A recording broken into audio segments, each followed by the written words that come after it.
Chers amis, frères et sœurs, bonjour. Nous sommes réunis autour de la parole du lundi que nous lisons aujourd'hui dans la lettre de Paul, la première adressée à Timothée, 1 Timothée 1er, verset 18 à 20.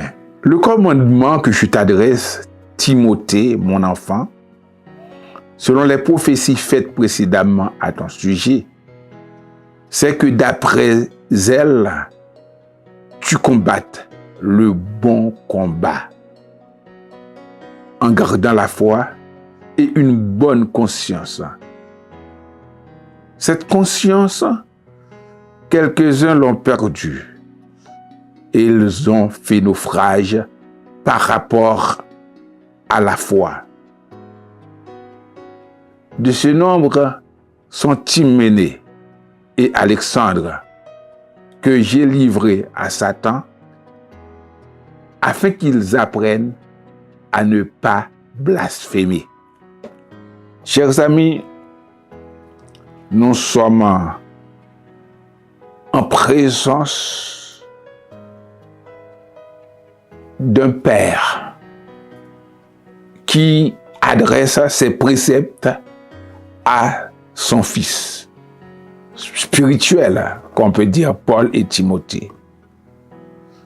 Il lui rappelle qu'il y avait des prophéties qui étaient prononcées au sujet de lui selon la volonté de Dieu. Alors, Paul exhorte Timothée à rester fidèle à cette volonté révélée, à cette parole révélée pour sa vie. Je ne sais pas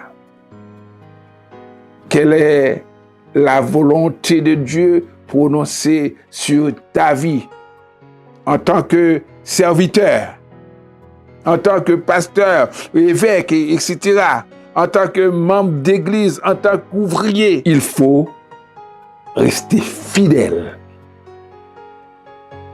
aux prophéties qui sont prononcées sur toi par la bouche des serviteurs de Dieu. C'est ce que Paul a conseillé à Timothée. Il lui ordonne de combattre le bon combat en gardant la foi. Le thème de notre église cette année, c'est le combat du chrétien. Nous sommes appelés à combattre, mais pas n'importe comment, dans la foi, avec une bonne conscience. C'était le conseil de Paul à Timothée. Et ça nous revient aussi. Il nous faut lutter selon les préceptes de la parole. Beaucoup ont perdu cette conscience et ils ont fait naufrage par rapport à la foi. Parce que quand on n'a pas conscience de ce qui est dit sur toi, de ton devoir, de ton appel, on va se perdre. On va perdre l'essentiel, la foi.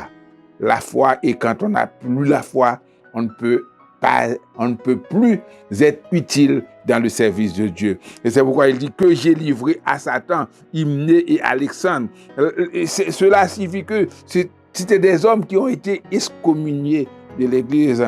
Ils ne sont plus protégés par l'enseignement de l'Église, par la parole de Dieu. Ils sont plus soumis aux attaques du malin. Alors, frères et sœurs, l'apôtre a rappelé à Timothée qu'il faut combattre en gardant la foi, avec une bonne conscience. Cet appel est à moi, cet appel est à toi, pour que nous puissions rester fidèles, pour que nous puissions gagner la bataille face à l'ennemi. Il nous faut rester dans la foi, suivre les disciplines de l'Église pour ne pas être la proie du malin. Que Dieu vous bénisse.